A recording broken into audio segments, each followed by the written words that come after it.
America is coming apart. We must act now to contain political violence, total government dysfunction, and the destruction of American social capital.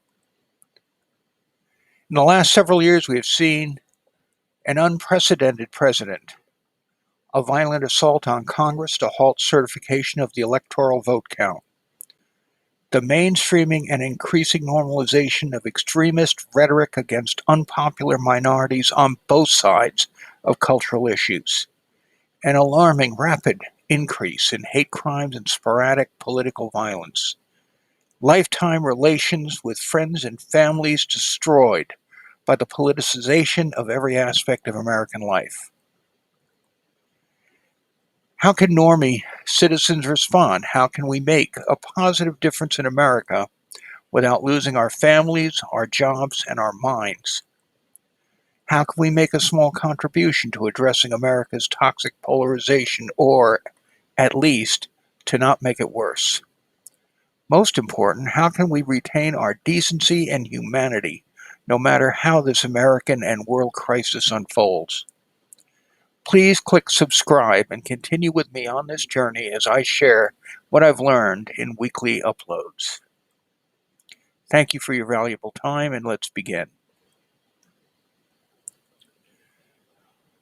America is coming apart, with extreme polarization erasing norms of civil behavior, making elected office a performance rather than a civilized argument regarding policy, politicizing every aspect of private life, from library books our children read to the hairstyles we wear and the beer we drink, and, worst of all, ruining cherished decades-long relations with family members, neighbors, and friends.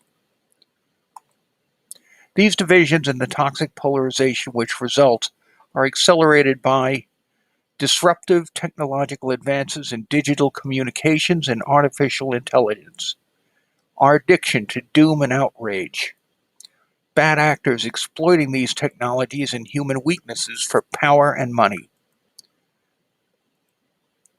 For the worst of these bad actors, their weapons are disinformation, the delegitimization of democratic institutions, incitement to hatred and acts of political violence, paralyzing temptations to cynicism, looking out for number one, and opting out of our duties as citizens.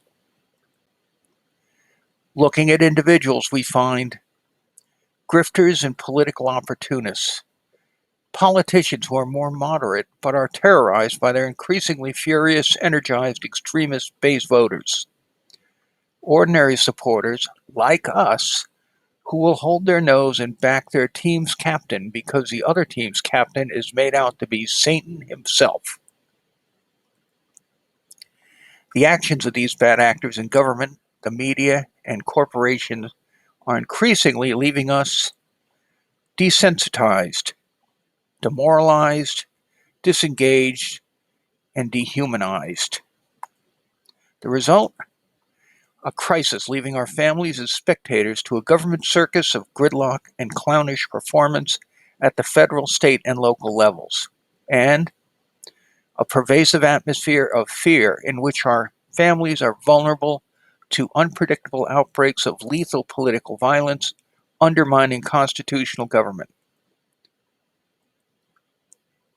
If these corrupted pawns of the immense, impersonal, and divisive forces continuing to rip apart the social fabric in America and elsewhere, then we are dooming our children and future generations to an impoverished, illiberal, and violent succession of autocratic regimes.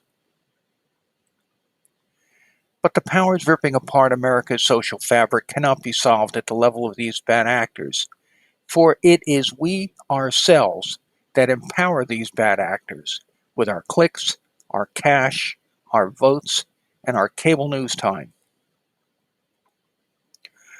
To counter them and to convert the non-dead enders, we must and can first change ourselves. That's good news. We are players and have agency in this crisis. Our civic duty is to lead our lives and set an example by being the adults in the room of political discourse and governance.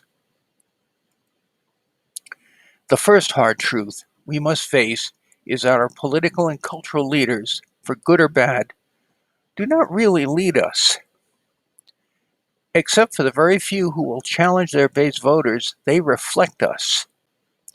We are their bread and butter, and therefore we have agency and leverage in this situation that, frankly, many of them earnestly hope we never discover and use. The second hard truth we must face is that we can't just divide Americans into friends and enemies because we are all fellow hostages to the same tangle of impersonal, clashing social powers. We are all inexplicably part of the problem as we feed the wolves tearing us apart.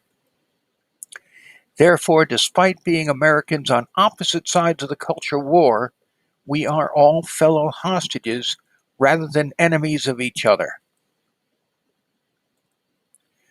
The third hard truth we must face is that we cannot solve this by just shooting or jailing the bad guys because, as we'll see in a later video, this is a complex systemic crisis with many moving parts where direct head-on attack can cause many destructive and unforeseen consequences, some of which will be worse than the one aspect we were attempting to address.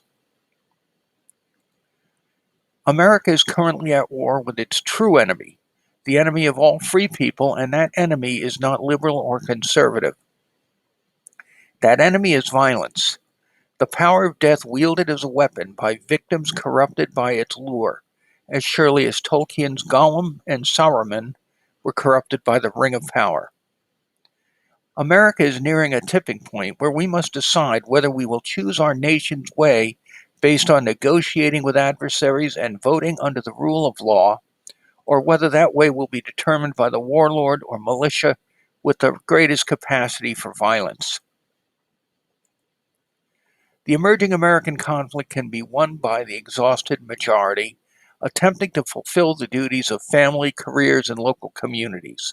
It will not be easy, and it will not be quick. Yet we, the exhausted majority, have powerful tools of our own. In this introduction to Reunion America, our initial tools will include, in recommended order, America is Coming Apart, this video. You Are Here, Enlightenment, Counter-Enlightenment, and Pluralism, because where we are has a history. Social Capital, the value of social networks. This is the weapon that will win the war.